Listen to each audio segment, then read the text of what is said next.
You are watching MDN Teleradio.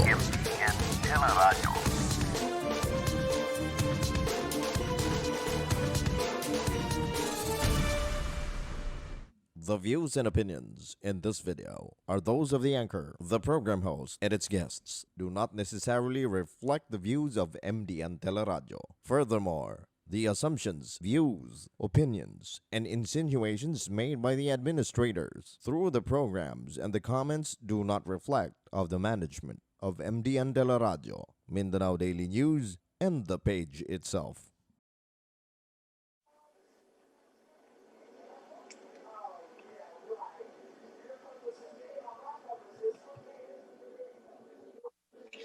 Okay, maayong adlaw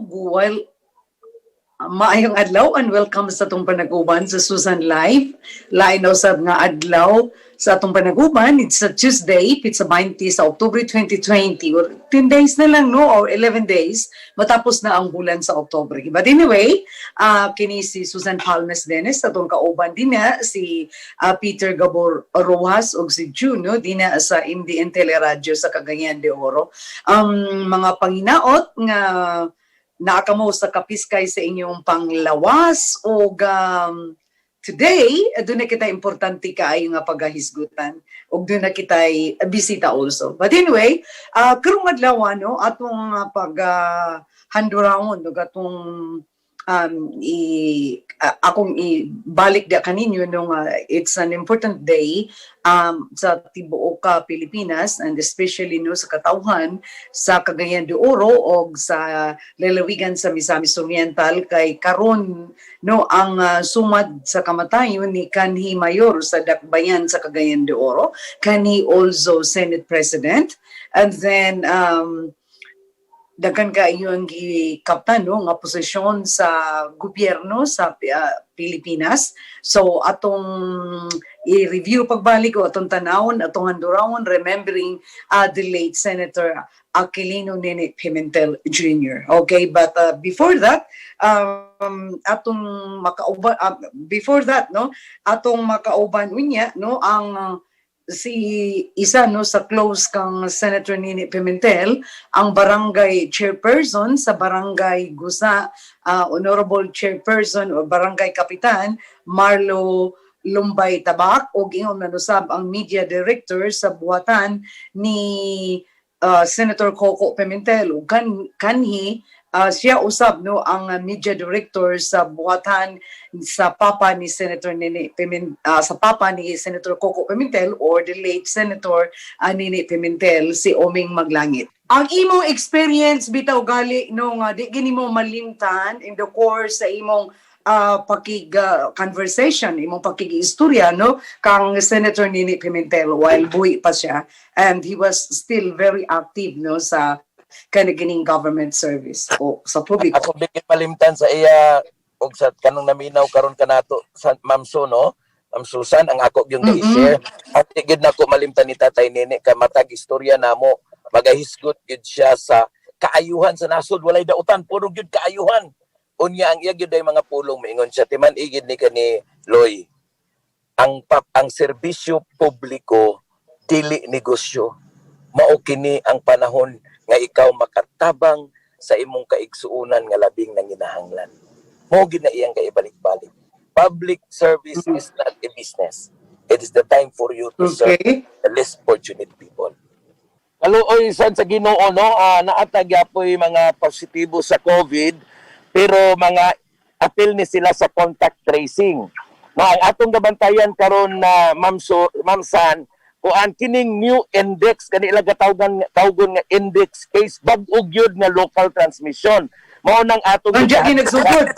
Oo, muna atong gitadlukan, pero kung positive siya pero contact tracing siya atong original case, medyo dili kay taga-Tabalaka kay pag nadala naman kani sila sa City Isolation Unit or sa TTMF, mao na nga dili kay taga-Tabalaka. Ang atong gitadlukan kanang new index case kay ayha pa din magsugod ang contact tracing. Unya, wa ta kabalo nga daghan na iyahang nahalubilo nga mga tao.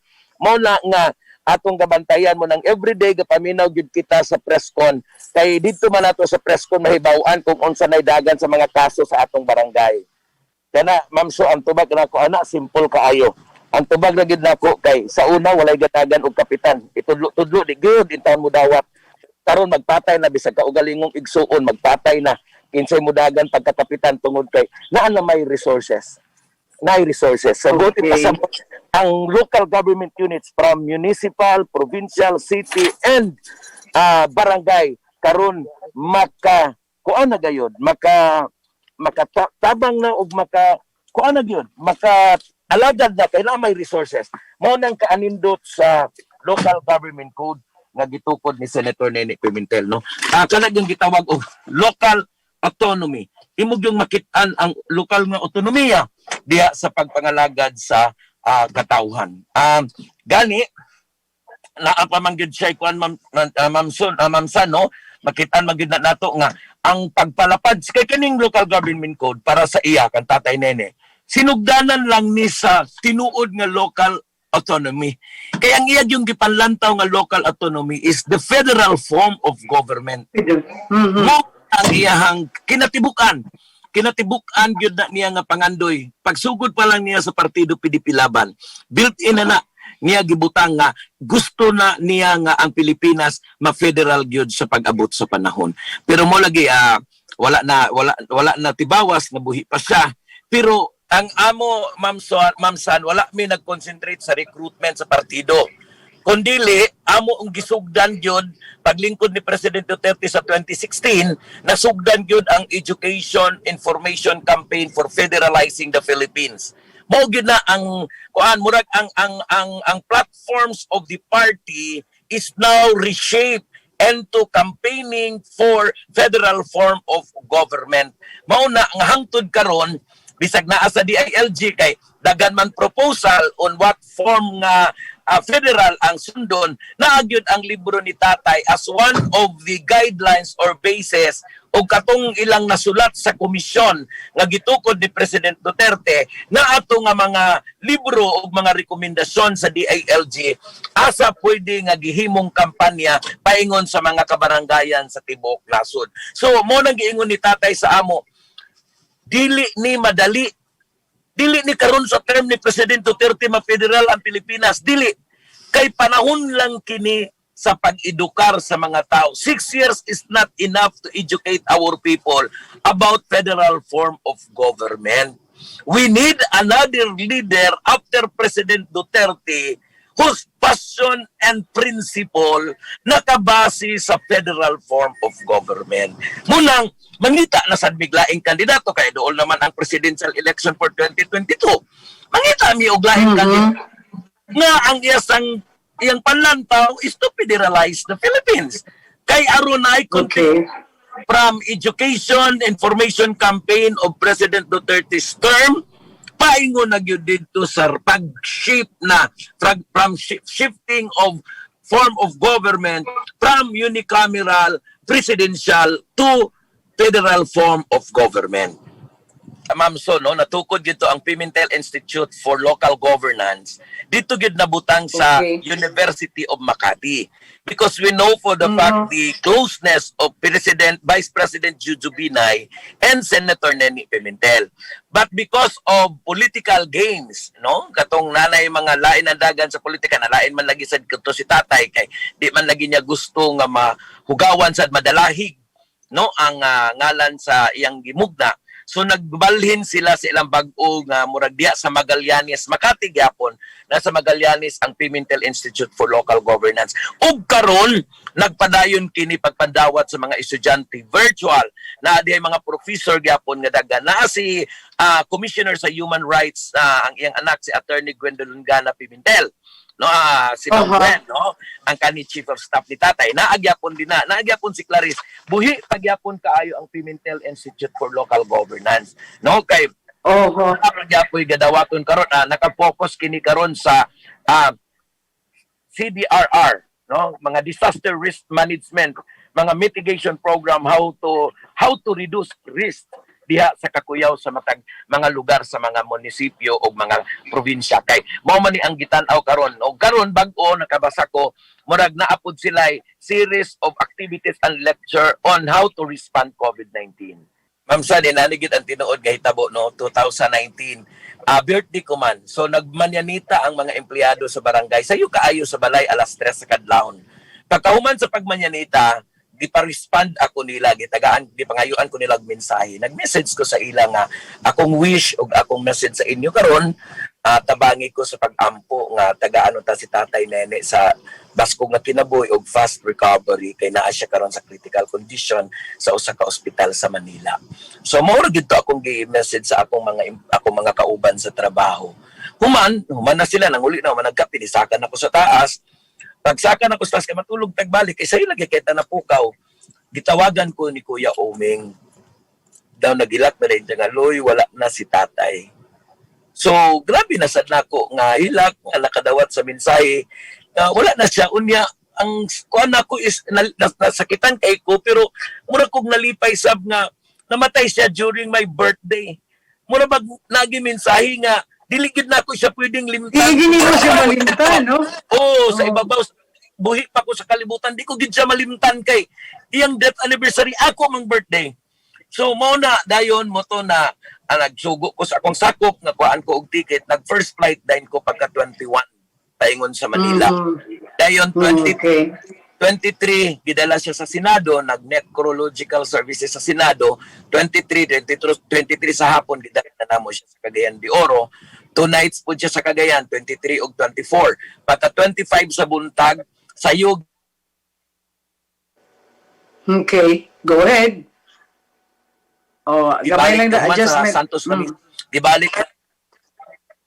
gibalik dayon namo si Tatay Nene sa Manila. Pagka nag-vigil din sa Heritage Park, 1 night 25, pagka 26, gilubong dayon siya sa Heritage Park. Kung contact information kay Tene, ato to siya ma-interview no akan sa mga other issues also no issues no concerning sa iyang departamento. Okay, Yes, so Kapitan, daghang kayong salamat Kapitan. Thank you very much. Ako, salamat Okay, kayo. so bliyon na ko, no? God bless. Oo. God bless also. Okay, Salamat kayo. amping din na. Okay, salamat bye-bye. kayo. Okay. Mabuhay. Salamat. All right. No. Ato nang buhian no si kanaganing Kapitan Marlo kay iyang birthday and then sa tuwa siya dito sa kauluhan og na nakiguban no sa pamilya Pimentel katong giingon niya kaganina nga dunay virtual nga celebration of life no ni Senator Nini Pimentel, mga messages no dunay misa and then messages no sa kanaganing mga local officials no uban yung mga higala sa pamilya no sa kanaganing paghanduraw no sa remembering the late Senator Nini Pimentel no. Okay no, so kana lang, so muna ang atong special edition karon no sa atong panaguban sa Susan Live ang kinabuhi ni Senador the late Senator Nene Pimentel no, and by the way also no for sa politika, sa natad sa politika, he co-founded no isa siya no sa kanaganing founded no sa PDP laban no kanaganing guro niya masugurong kauban si kani mayor sad sa Makati City Jomar Binay no, so kanan then dagan pa no nga mga politicians, it is the same party also nga mo'y nagagamit no or he is a member no ang incumbent President Rodrigo Duterte no sa ang PDP laban at the time he ran until now I believe no mo gyapon ang partido ni Presidente Rodrigo Duterte. So wala na tayo igo nga panahon karon sa atong panaguban sa ngalan sa akong mga kauban ganyan atong mga bisita no Kapitan Marlo Tabak sa Barangay Guza, si Undersecretary sa Energy Ben Rangki o ingon man usab no ang media director sa buhatan ni Senator Coco Pimentel karon Oming Maglangit, and then si atong kauban si Peter Gabo Roas og si June kini na lang si Susan Palmes Dennis. Magpasalamat kaninyong tanan o modapit nga atangi ang sunod nato nga panaguban sa adlaw nga Huwebes. Daghang kayong salamat.